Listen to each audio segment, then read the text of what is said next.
13 आयत में लिखा, मिस्र के वंश में लूदी, अनामी, लहाबी, नप्तूही, पत्रूसी, कसलूही, कप्तोरी, कसलूहियों में से पलिश्ती लोग निकले। बड़े ध्यान से सुनने वाला वचन है ये। आगे बढ़ेंगे 15 आयत को, कनान के वंश से उसका जेठ सिदोन, हित जिसे हित्ती बोलते हैं, यबूसी, अमोरी, गिरगाशी, हिच्ची, अर्की, सीनी, अवर्दी, समारी, हमाती लोग भी हुए। फिर वो कनानियों के कुल भी फैल गए।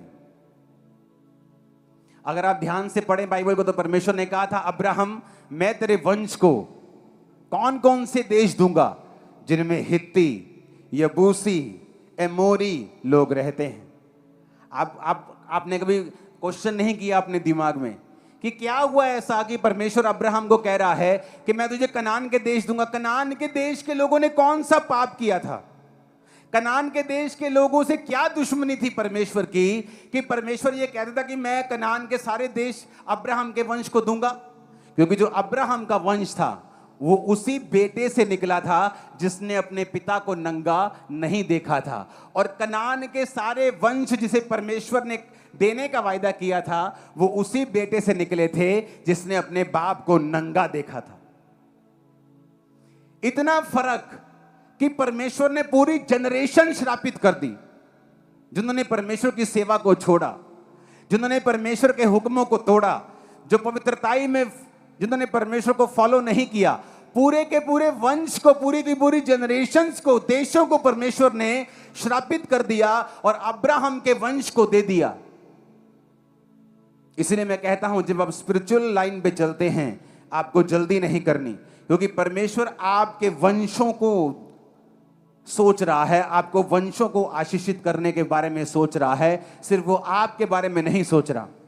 अगर आप स्पिरिचुअल लाइन में चलेंगे, परमेश्वर के पीछे चलेंगे, आप देखेंगे लंबा समय के बाद, 10 साल, 20 साल, 30 साल के बाद कि एक गहरा और एक बड़ा आसमान के जितना गहरा बेनिफिट और फायदा आपको और आपके परिवार को हुआ है और वो नजर आएगा। ऐसा नहीं हो सकता। मैंने लोगों को देखा है जो मसीह में आए लेकिन वो इतने आशीषित नहीं थे, लेकिन उनकी वफादारी परमेश्वर के साथ बनी हुई थी। गरीबी में टाइट देना, हर चीज में बने हुए थे। परमेश्वर ने उनके वंश को ब्लेस किया, फौरन में सेट किया, इतना अमीर किया, आशीषित किया जितना वो सोच नहीं सकते थे। हो सकता वो कभी भी ऐसा ना कर हो पाता अगर वो व्यक्ति परमेश्वर में ना होता तो। लेकिन ये लंबी रेस है, ये छोटी रेस नहीं है, ये शॉर्टकट नहीं है। और बाइबल कहती है अगर परमेश्वर हमें कोई काम करने के लिए कहता है, कोई स्ट्रक्चर उसने बनाया है तो वो हमारे फायदे के लिए। ऊंची आवाज में हालेलुया बोलो। और अगर हम उस स्ट्रक्चर को मानते हैं, अगर हम परमेश्वर के वचन को मानते हैं, हम उस स्ट्रक्चर के साथ कभी भी फाइट नहीं करेंगे। आप अगर आप फाइट करेंगे आप शर्मिंदा होंगे, आप नोटिस करेंगे।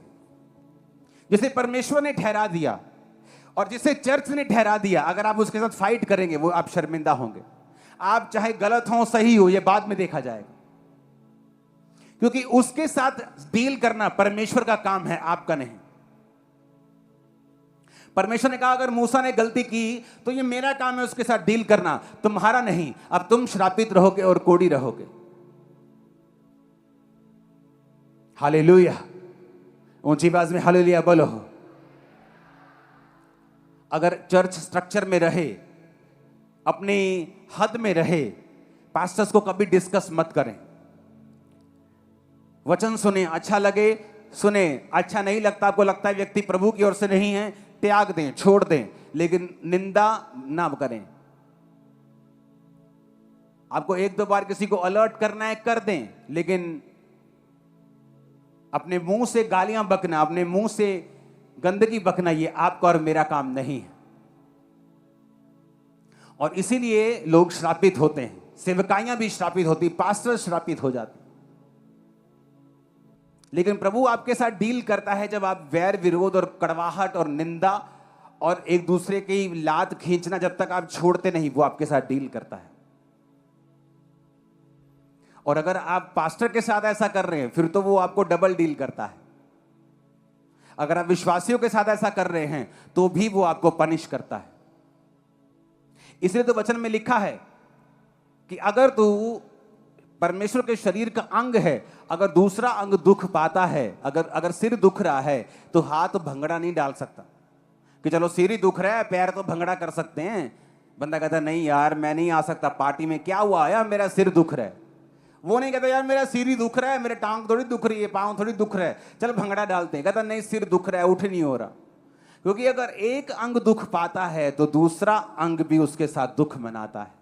अगर मैं आपको बोलता हूं आपकी आंखें बड़ी सुंदर हैं तो पूरा शरीर फूल जाता है, वाह। हां, तू गाता बड़ा अच्छा, वाह।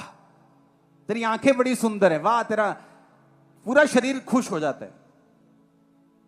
और वचन कहता है अगर एक अंग की बड़ाई होती है दूसरा अंग भी बड़ाई करे। लेकिन यहां अगर एक बंदा कुछ अच्छा करता है दूसरा कहता तेन दसदा हुण मैं तेरी करदा शिकायत पापा नूं, मैं तेनों दसदा। और ये शैतान है, ये शैतानी, प्योर शैतानी। इसे बोलते हैं ना देसी घी और प्योर देसी घी, फर्क होता है ना। एक होता है शैतान, एक होता है प्योर शैतान। ये प्योर शैतान वाले लोग होते हैं और प्रभु इनको सजा देता है। हमेशा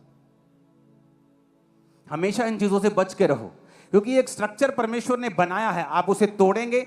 और वचन कहता है जो बाड़ा तोड़ेगा सांप उसको डसेगा, जो बाड़ा तोड़ेगा सांप उसको काटेगा, विष उसको लगेगा और वो मरेगा।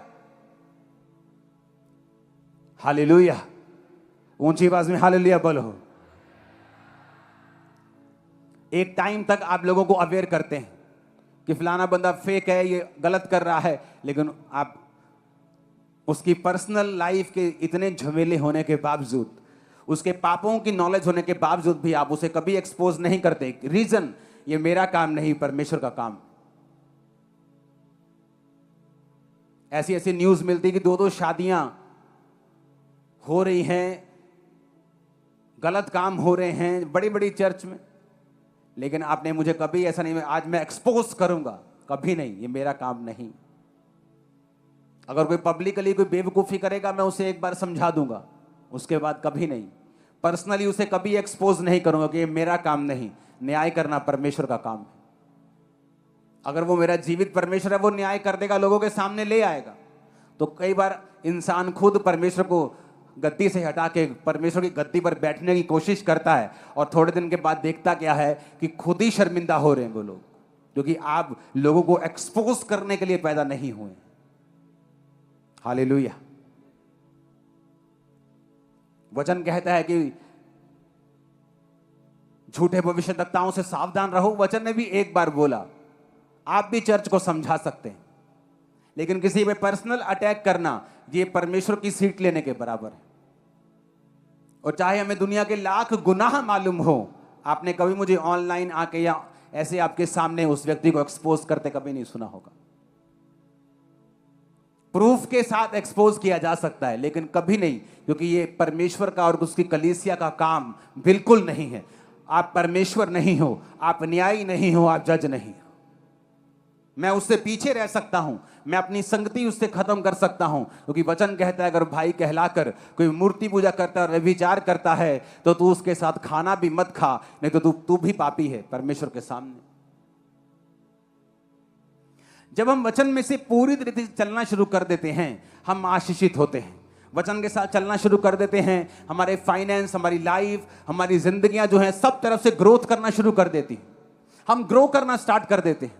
आज पास्टर्स को देखो, आपको इंटरनेट के ऊपर जज करते मिलेंगे, छोटी सी चीज के पीछे पड़ जाएंगे और आपको हर बार वो जज करते हुए मिलेंगे। और जब आप उनकी पर्सनल लाइफ में झांकेंगे और देखेंगे सेवकाइयों में, आप इसीलिए देखेंगे कि कभी भी रिजल्ट ऐसा नहीं है जैसा होना चाहिए था। अभी भी फाइनेंशियल स्ट्रगल चल रहा है, अभी भी पब्लिक नहीं आ रही, लोग नहीं आ रहे। क्यों? परमेश्वर आपको नहीं देता अगर आपकी कैपेसिटी नहीं है तो। आपकी कैपेसिटी जब आत्मा में बढ़ती है, परमेश्वर आपको देता है। आपकी कैपेसिटी बढ़ेगी, वो आपको देगा। वो 10 लीटर के बर्तन में 12 लीटर नहीं दे सकता, उसे मालूम है 2 लीटर वेस्ट हो जाएगा। आपका बर्तन 50 लीटर का कर लीजिए, वो भर देगा आपको। आपकी कैपेसिटी नहीं है। आपको थोड़ी सी बरकत मिले, आप पास्टर्स को जज करना शुरू कर देते हैं। आपको थोड़ी सी सेवकाई मिले, आप अपनी डॉक्ट्रिन्स और दूसरे की डॉक्ट्रिन्स को आप जज करना शुरू कर देते हैं। और इसी वजह से लोग उतना नहीं बढ़ पाते जितना उनको बढ़ना चाहिए। ऊंची आवाज में हालेलुया खड़का के बोलो जरा।